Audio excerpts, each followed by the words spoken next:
Uruguay is a land of surprises where cannabis is legal, beaches embrace nudity, and free love thrives. This small Latin American gem defies norms with its progressive laws, stunning landscapes, and vibrant culture. Dive into 15 mind-blowing facts that make Uruguay a traveler's paradise, unlike any other.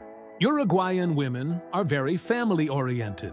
Uruguayan women place immense value on family, considering it the cornerstone of their lives. From a young age, they are raised in close-knit households where strong bonds between parents, siblings, and extended relatives are nurtured. Family gatherings, whether for weekly asados, defies, barbecues, holidays, or simple Sunday lunches, are sacred traditions that reinforce these connections. Even as adults, many Uruguayan women maintain daily or weekly contact with their parents and grandparents, seeking their advice and sharing life's milestones. This deep-rooted familial loyalty shapes their approach to relationships, as they often look for partners who will seamlessly integrate into their family dynamic. While family is central, Uruguayan women balance tradition with modernity. Unlike in some cultures where family involvement can be overbearing, Uruguayan women tend to maintain a healthy independence while still honoring their roots. They may live separately from their parents early on, especially in urban areas like Montevideo, but they remain emotionally and practically connected. When it comes to dating, they prefer taking time to introduce a partner to their family, waiting until the relationship is serious. Once that step is taken, however, their partner becomes part of the fold, expected to join gatherings, celebrate traditions, and build relationships with in-laws. This selective yet meaningful inclusion reflects their respect for both family and personal boundaries. The role of motherhood further highlights the family-oriented nature of Uruguayan women. Many prioritize raising children with the same warmth and unity they experienced, often relying on extended family for support. It's common to see grandparents playing an active role in childcare, while aunts, uncles, and cousins remain present in children's lives. Despite Uruguay's progressive gender policies, like generous parental leave, women still face the challenge of balancing careers and family. But they do so with a strong support system. Whether through shared meals, holiday traditions, or everyday solidarity, Uruguayan women ensure that family remains their anchor in an ever-changing world. First country to legalize cannabis. Uruguay made history in 2013 by becoming the first country in the world to fully legalize the production, sale, and consumption of cannabis for recreational use. This groundbreaking move was part of a progressive social experiment aimed at combating drug-related crime and undermining the black market. The law, championed by then-President José Mujica, allowed adults to purchase up to 40 grams per month from licensed pharmacies, grow up to 6 plants at home, or join cannabis clubs. The decision was bold, especially in a region where drug trafficking has fueled violence for decades, and it positioned Uruguay as a global leader in drug policy reform. The legalization was driven by pragmatic rather than ideological reasons. Mujica's government argued that prohibition had failed globally, leading to violent cartels and unsafe consumption. By regulating cannabis, Uruguay sought to take control away from criminals, ensure product safety, and redirect law enforcement resources toward more serious crimes. The policy also included public health campaigns to educate users on responsible consumption. Despite initial skepticism, including pushback from neighboring countries and international organizations, Uruguay's model demonstrated that legalization could reduce illegal drug trade without increasing abuse rates, setting a precedent for other nations. Over a decade later, Uruguay's cannabis experiment has yielded mixed but insightful results. While the legal market initially struggled with bureaucratic hurdles and low participation, it eventually stabilized with thousands of registered users. Crime rates didn't spike, and adolescent usage remained steady. debunking fears of a gateway effect. However, challenges persist, such as competition from the lingering black market and limited product variety. Still, Uruguay's pioneering approach has inspired countries like Canada and Malta to follow suit, proving that alternative drug policies can work.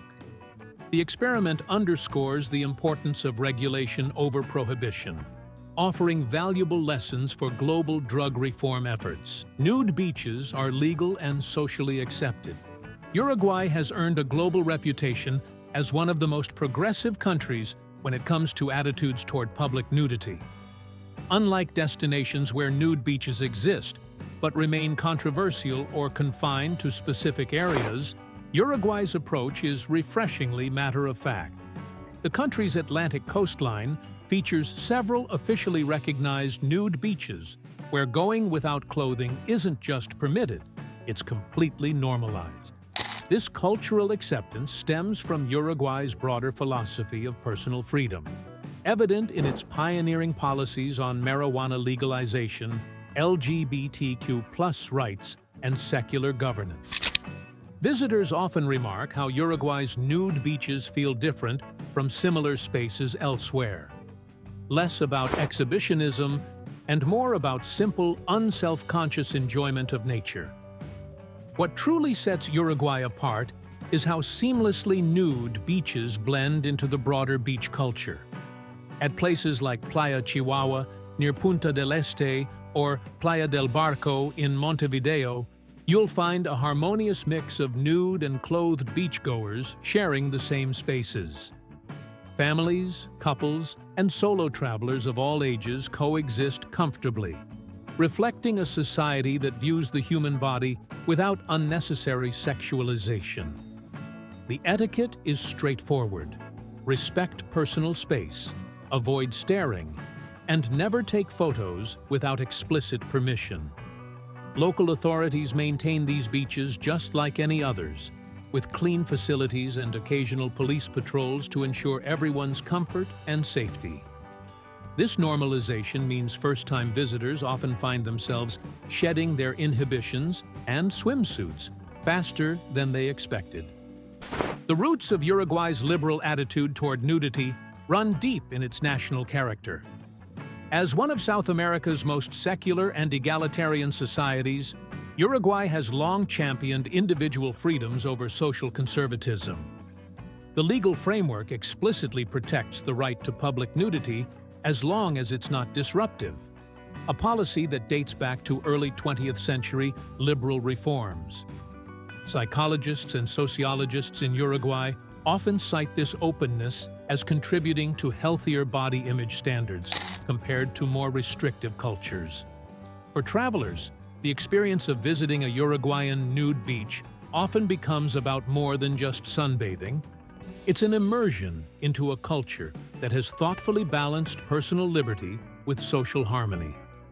Whether you choose to participate or simply observe, these beaches offer a fascinating case study in how societies can normalize what many still consider taboo. Named after a bird. Tucked away in the southeastern corner of South America, Uruguay may be small in size, but it carries a name with a mysterious and poetic origin.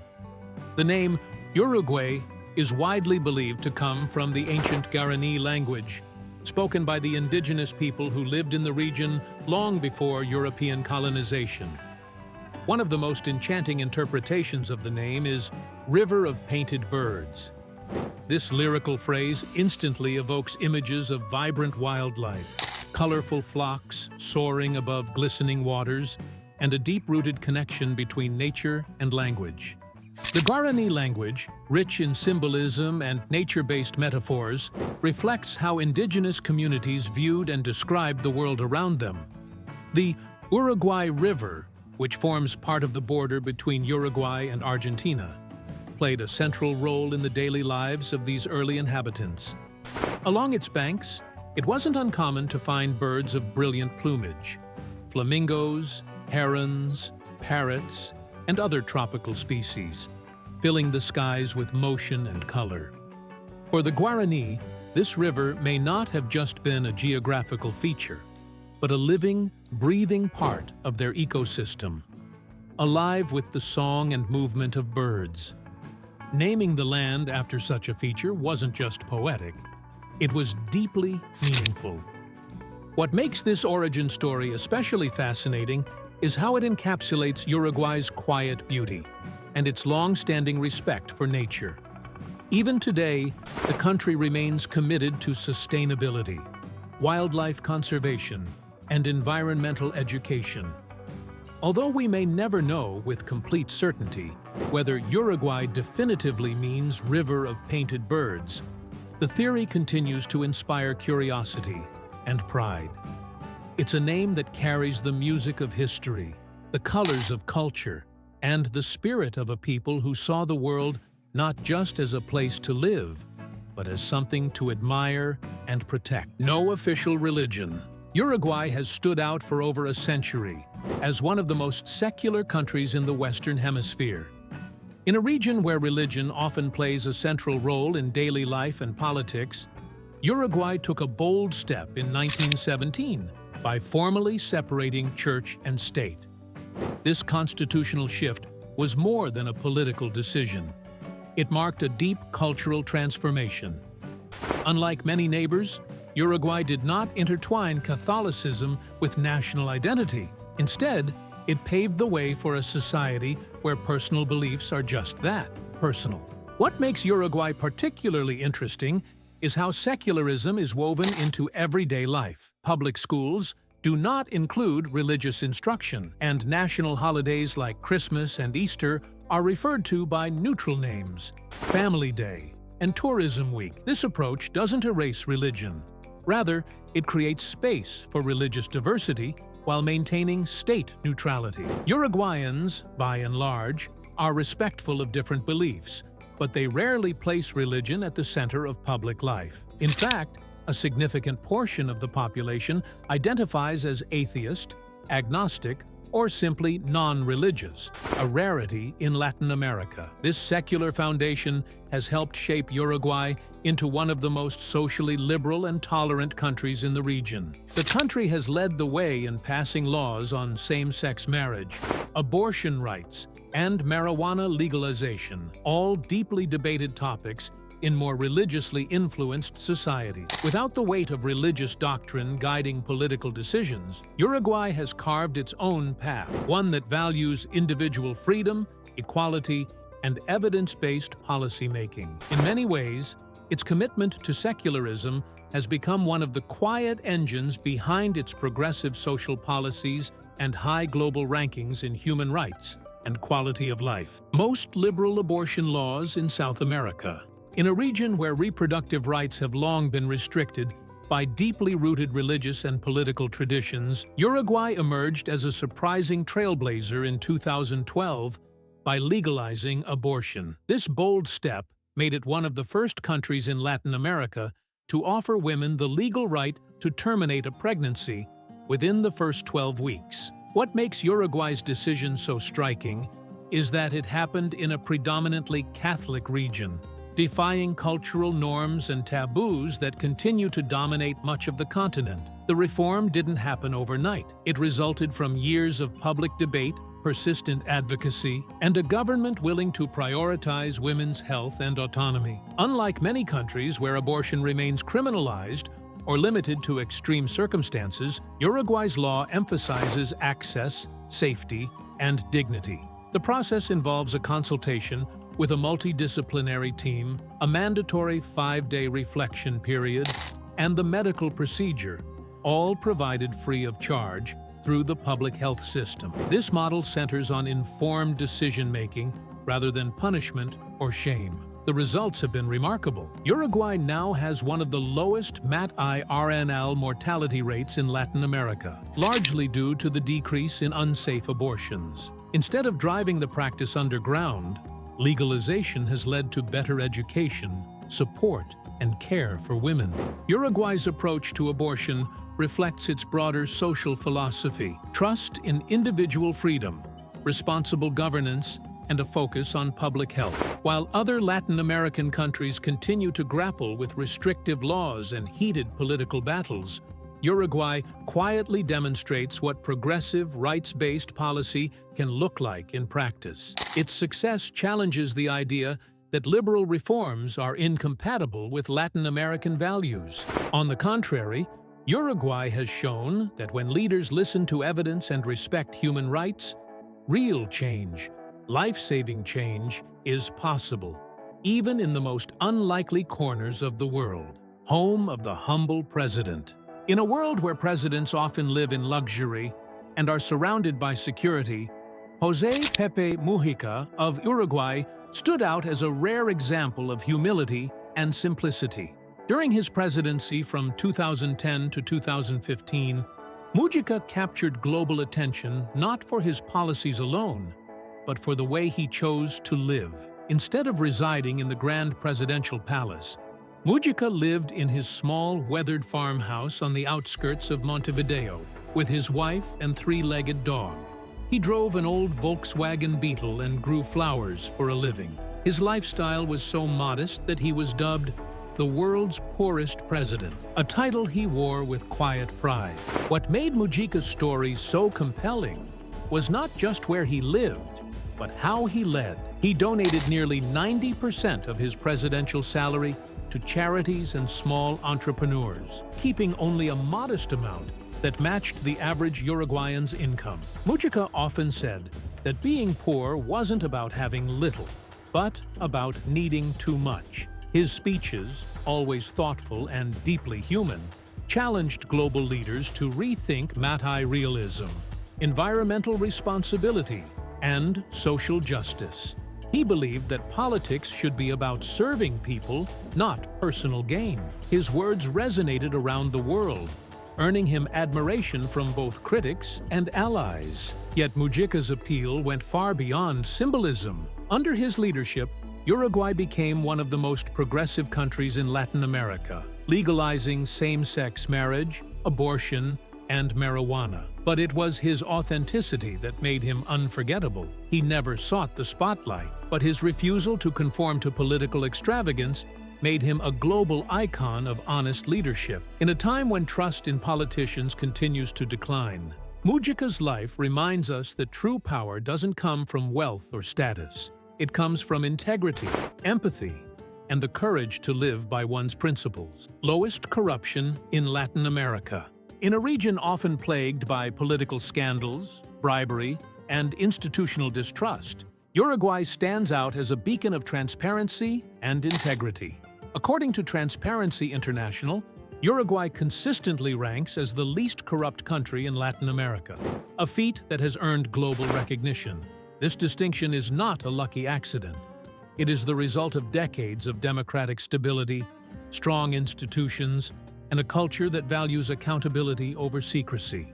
While many of its neighbors struggle with fragile legal systems and opaque governance, Uruguay has built a reputation for clean government and reliable public services. What makes Uruguay's success so fascinating is the quiet effectiveness behind it.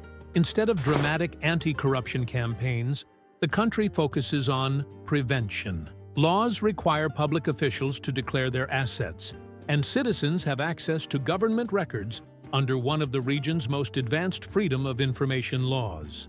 Uruguay's judiciary is known for its independence, and its press enjoys broad freedom to investigate without fear. There's also a strong sense of civic duty among the population, where corruption is not only rare, but socially frowned upon.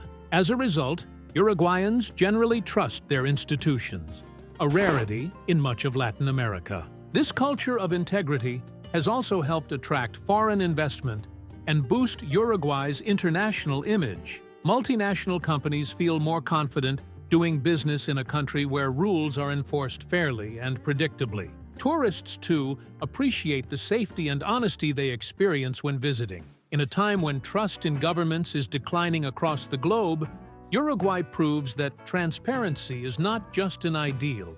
It's a workable, sustainable reality. The country may be small, but its example is powerful. Fighting corruption doesn't always require sweeping reforms or international intervention. Sometimes, the real strength lies in consistent, quiet commitment to doing things the right way. High literacy rate. In a world where access to education remains a challenge for many nations, Uruguay shines as a remarkable example of progress.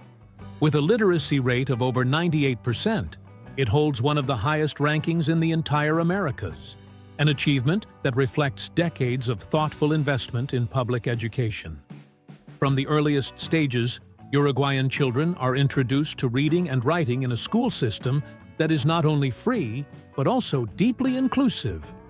Education is compulsory until the end of high school, ensuring no child is left behind regardless of social or economic background. What truly sets Uruguay apart is its bold embrace of innovation. In 2007, it became the first country in the world to provide every child in public school with a free laptop and internet connection through the Plan Ceibal initiative. This groundbreaking step helped bridge the digital divide and reinforced literacy in both traditional and modern formats. Today, Uruguayan students learn to read, write, and navigate technology from a young age, blending classic skills with modern tools. Libraries, community learning centers, and cultural spaces are also widely accessible, nurturing a lifelong love for reading and learning. But Uruguay's high literacy rate is more than just a statistic. It's a reflection of national values. This small South American country sees education not merely as a system, but as a right and a pathway to equality. Teachers are respected, well-trained, and continuously supported through professional development. As a result, literacy in Uruguay goes beyond reading words. It empowers citizens to think critically, engage in democratic processes, and contribute meaningfully to society. In an era when misinformation and educational disparities threaten global progress, Uruguay offers a powerful reminder. When a country prioritizes knowledge, it invests in its own future. First FIFA World Cup host and winner. In 1930, a remarkable chapter in sports history unfolded in South America when Uruguay hosted and won the very first FIFA World Cup. This wasn't just a football tournament, it was a global milestone. The world was still recovering from the Great Depression, and FIFA had just taken a bold step by organizing the first ever international competition of its kind. Uruguay, celebrating its centenary of independence that same year, was chosen as the host nation. The country had already proven its football dominance by winning Olympic gold in 1924 and 1928, making it the perfect stage for the sport's grand debut. Despite the long journey and economic challenges, 13 teams arrived in Montevideo, with just 4 European nations braving the voyage across the Atlantic. All matches were held in the capital city, primarily in the brand-new Estadio Centenario, a stadium built in record time just for the tournament. The passion and energy from Uruguayan fans were unmatched, turning every match into a celebration of national pride and global unity. The tournament was intense, with powerful teams like Argentina and Yugoslavia making strong impressions. But it was the final between Uruguay and Argentina that cemented the host nation's legendary status. In a thrilling showdown on July 30th, 1930, Uruguay came from behind to defeat Argentina 4-2 in front of a roaring home crowd. The streets of Montevideo erupted in joy, and the country declared a national holiday to celebrate the historic win. Uruguay's triumph wasn't just about football, it marked the birth of a global tradition. By becoming the first host and champion of the FIFA World Cup, Uruguay etched its name forever into the hearts of football fans worldwide. It was a moment of unity, pride, and a bold beginning for the beautiful game. The longest national anthem. Uruguay may be a small country tucked between Brazil and Argentina, but it boasts a national anthem that makes a grand statement, quite literally. At over 6 minutes long when performed in full, Uruguay's national anthem Himno Nacional de Uruguay, holds the title for the longest national anthem in the world. Composed in 1833 by Francisco José de Bali, with lyrics by Francisco Acuña de Figueroa, the anthem is an epic musical journey filled with operatic flair and patriotic drama. With soaring melodies and rousing orchestration, it resembles a theatrical performance more than a conventional anthem. In fact, its musical style was heavily inspired by Italian opera, which was wildly popular in Latin America during the 19th century. The lyrics are equally dramatic, celebrating Uruguay's fight for independence, with stirring imagery of heroism, sacrifice, and triumph. It contains multiple verses, though only a few are typically sung during official events. When played in full, the anthem delivers a powerful story of national pride and the struggle for freedom. It's not just long in duration, but also rich in emotion and symbolism. This elaborate structure reflects how deeply Uruguay values its hard-won sovereignty and cultural identity. Interestingly, despite its length, the anthem is embraced rather than shortened or simplified, a rare choice in today's fast-paced world of short attention spans. In schools and ceremonies, Uruguayans usually perform a shorter version, but the full rendition is still reserved for major national celebrations and events of historic significance. This commitment to preserving the full anthem speaks volumes about the nation's respect for tradition. It stands as a reminder that even the longest songs can hold a nation's heart, echoing the voices of those who shaped its past. In Uruguay, music isn't just an anthem. It's a living archive of independence, pride, and unity. Mate over coffee. In Uruguay, coffee may be popular, but mate is a way of life. Walk down any street in Montevideo or through a small rural village, and you'll spot people with a thermos tucked under one arm and a gourd cup filled with yerba mate in hand. This isn't just a drink, a ritual, a symbol of connection, and an essential part of the culture.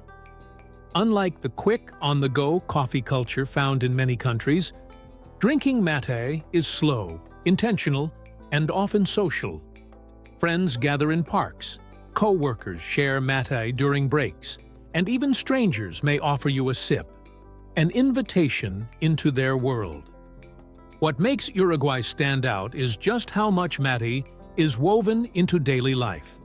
While Argentina often gets international recognition for its mate traditions, Uruguayans quietly consume more mate per capita than anyone else in the world. The average Uruguayan drinks it all day long, in the morning instead of coffee, during commutes, at work, and even at the beach. It's not unusual to see someone riding a bike with a mate gourd in hand. This loyalty is about more than taste. It reflects a national identity built on simplicity, sharing, and strong community ties. Mate drinking is guided by unwritten rules. It's usually prepared in a hollowed-out gourd, filled with dry yerba, and hot, not boiling water, is poured over it. The metal straw, or bombilla, is passed around in a circle, and everyone drinks from the same straw, a symbol of trust and equality. Refusing mate can be seen as impolite unless you explain why. In a fast-changing world, Uruguay's devotion to mate serves as a grounding force, linking generations through shared sips and quiet moments. It's not just about caffeine. It's about culture, closeness, and the comfort of something deeply familiar. Tango was born here too. When most people think of tango, their minds immediately drift to the passionate streets of Buenos Aires, Argentina. However, Uruguay, particularly its capital, Montevideo, shares a deep connection to this iconic dance and music style. Tango's roots run through both countries, intertwined with their shared history, culture, and the bustling port life of the Rio de la Plata region. In the late 19th and early 20th centuries, Montevideo's neighborhoods were alive with immigrants, musicians, and dancers who contributed to tango's birth and evolution. It was here, alongside Buenos Aires, that the first tango melodies were played and danced in crowded cafes and dance halls, making Uruguay an equally important birthplace of this sensual, dramatic art form. What sets Uruguay's tango tradition apart is its distinctive style and emotional depth, often reflecting the country's quieter, more introspective character. While Argentine tango can be intense and flamboyant, Uruguayan tango tends to carry a soulful melancholy, shaped by the stories of immigrants, workers, and lovers who used dance as a way to express their joys and sorrows. Montevideo's milongas, traditional tango dance venues, still thrive today, offering locals and visitors alike a chance to experience the dance in its authentic setting. The music of legendary Uruguayan tango composers like Gerardo Matos Rodriguez, who wrote the famous tango La Comparsita, continues to resonate worldwide, proving Uruguay's lasting imprint on the genre. Beyond dance and music, tango is woven into Uruguay's cultural identity and daily life. It appears in literature, theater, and even street art, reflecting the country's pride in its tango heritage. This shared legacy has fostered a friendly rivalry and collaboration between Uruguay and Argentina, each nation honoring tango's past while keeping it vibrant and evolving for future generations. So, while tango may often be called Argentina's dance, Uruguay's role in shaping and nurturing this passionate art form is undeniable, making the Rio de la Plata region a unique cradle of one of the world's most captivating cultural treasures. Nearly 100% renewable energy. Uruguay's journey toward nearly 100% renewable energy is a remarkable story of vision, determination, and smart planning. Over the past decade, this small South American nation has transformed its energy sector to rely overwhelmingly on clean, renewable sources.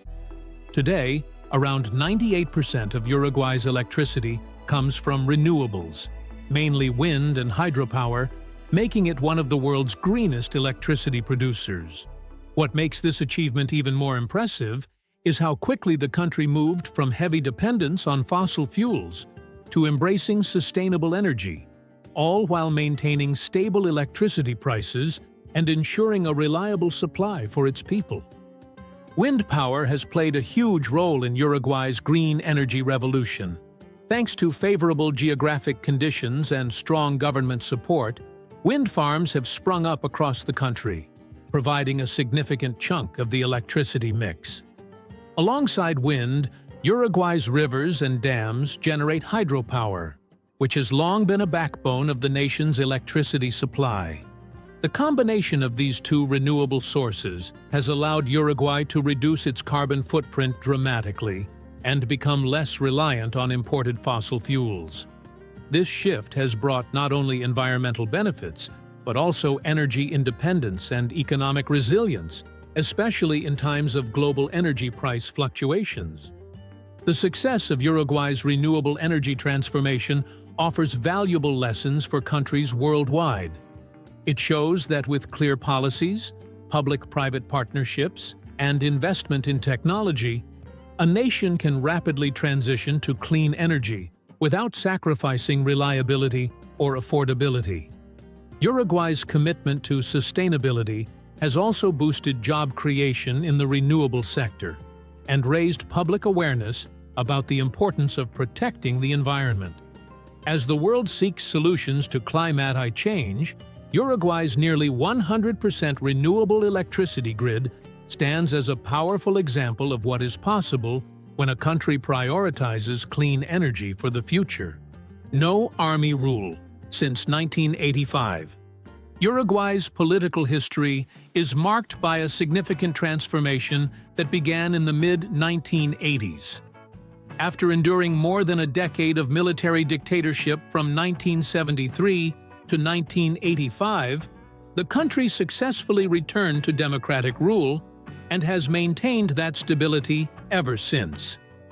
This shift was not just a political change, but a profound renewal of trust between the government and its citizens. Unlike many other countries in the region that have experienced recurring military interventions, Uruguay has stood firm in upholding civilian control over the government, making it one of Latin America's most stable democracies.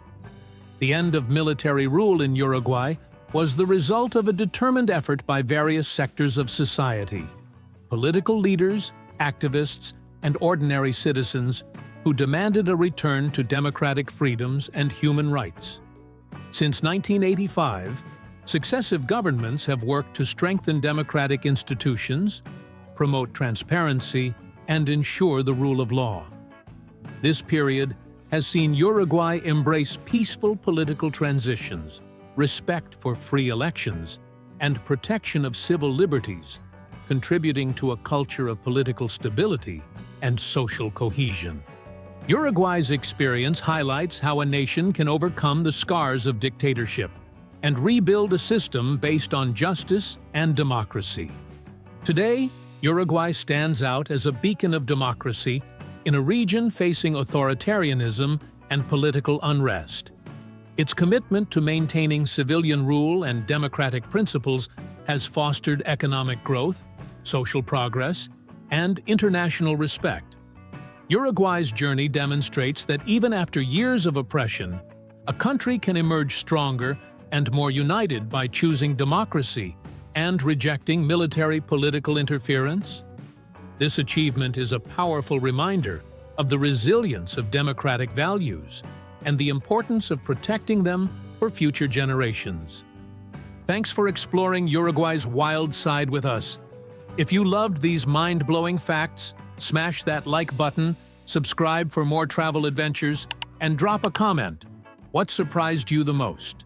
See you in the next video.